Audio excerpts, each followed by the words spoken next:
राधे राधे भक्तों, जय श्री कृष्णा। आपका स्वागत है अपने चैनल लड्डू गोपाल में। आप सब कैसे आशा करते हैं आप सब बच्चों, क्योंकि आप पर लड्डू गोपाल जी की कृपा है। आप सभी को इंदिरा एकादशी की हार्दिक शुभकामनाएं। इंदिरा एकादशी व्रत कथा। प्राचीन काल में सतयुग के समय महिषामती नाम की एक नगरी में इंद्रसेन नाम का एक प्रतापी राजा धर्मपूर्वक अपनी प्रजा का पालन करते हुए शासन करता था। वह राजा पुत्र पौत्र और धन आदि से संपन्न और विष्णु का परम भक्त था। एक दिन जब राजा सुखपूर्वक अपनी सभा में बैठा था तो आकाश मार्ग से मैं ऋषि नारद उतरकर उसकी सभा में आए। राजा उन्हें देखते ही हाथ जोड़कर खड़ा हो गया और विधि पूर्वक आसन व अर्घ्य दिया। सुख से बैठकर मुनि ने राजा से पूछा कि हे राजन, आपको सातों अंग कुशल पूर्वक तो है, तुम्हारी बुद्धि धर्म में और तुम्हारा मन विष्णु भक्ति में तो रहता है। देव ऋषि नारद की ऐसे बात सुनकर राजा ने कहा हे मैं ऋषि, आपकी कृपा से मेरे राज्य में सब कुशल है तथा मेरे यहाँ यज्ञ कर्मादिष्कृत हो रहे हैं। आप कृपा कर अपने आगमन का कारण कहिए।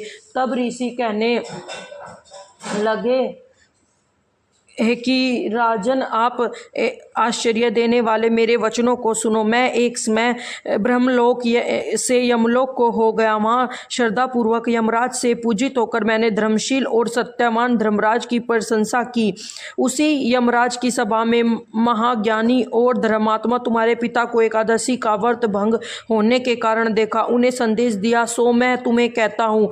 उन्होंने कहा कि पूर्व जन्म कोई विघ्न हो जाने के कारण मैं यमराज के निकट रह रहा हूँ। सो हे पुत्र, यदि तुम आश्विन कृष्ण इंदिरा एकादशी का व्रत मेरे नियमित करो तो मुझे स्वर्ग की प्राप्ति हो सकती है। इतना सुनकर राजा कहने लगे कि हे मैं ऋषि, आप इस व्रत की विधि मुझसे कहिए। नारद जी कहने लगी, आश्विन माह की कृष्ण पक्ष की दशमी के दिन प्रातः काल श्रद्धा पूर्वक स्नान आदि से निवृत्त होकर दोपहर को नदी आदि में जाकर स्नान करे, फिर श्रद्धा पूर्वक पितरों का श्राद्ध करे और एक बार भोजन करे। प्रातः काल होने पर एकादशी के दिन दातुन आदि करके स्नान करके फिर व्रत के नियमों का भक्ति पूर्वक ग्रहण करता हुआ प्रतिज्ञा करे कि मैं आज संपूर्ण भोगों को त्याग कर निराहार एकादशी का व्रत करूंगा। हे अच्युत, यह पुंडरीकाक्ष मैं आपकी शरण हूँ, आप मेरी रक्षा कीजिए। इस प्रकार नियम पूर्वक शालिग्राम की मूर्ति के आगे विधि पूर्वक श्राद्ध करके योग्य ब्राह्मणों को फलाहार का भोजन कराए और दक्षिणा दे। पितरों के श्राद्ध से जो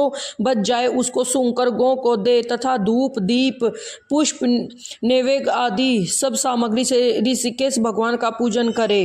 रात में भगवान के निकट जागरण करे। इसके पश्चात द्वादशी के दिन प्रातःकाल होने पर भगवान का पूजन करके ब्राह्मणों को भोजन कराए।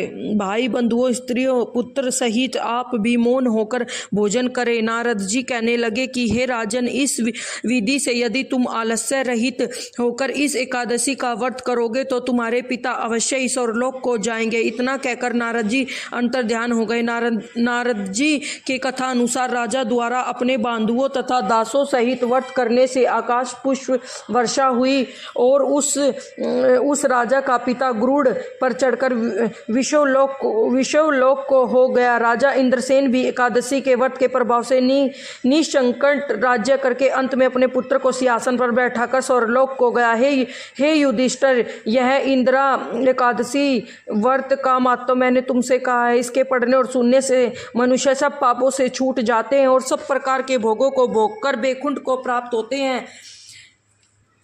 राधे राधे, जय श्री कृष्णा। आपको वीडियो पसंद आए तो वीडियो को लाइक शेयर एंड चैनल को सब्सक्राइब जरूर कर देना। कमेंट में राधे राधे जरूर लिख देना।